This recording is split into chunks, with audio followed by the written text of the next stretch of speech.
ফারিহা সারাদিন ব্যস্ত থাকে, কাজ, ফোন, মানুষের ভিড়। কিন্তু মনে হয় নিজের জন্য একটু সময়ও নেই।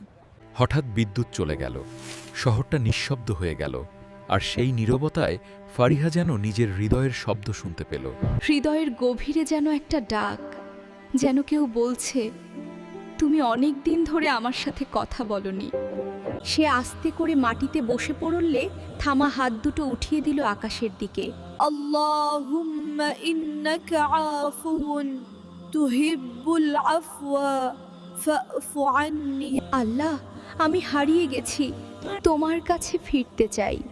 চোখ বেয়ে নেমে এলো অশ্রু, কিন্তু সেই অশ্রুতে ছিল এক প্রশান্তি, যেন কেউ আলতো করে বলে দিল, আমি আছি, সব সময়ই ছিলাম। তার পরের দিন থেকেই ফারিহা বদলে গেল।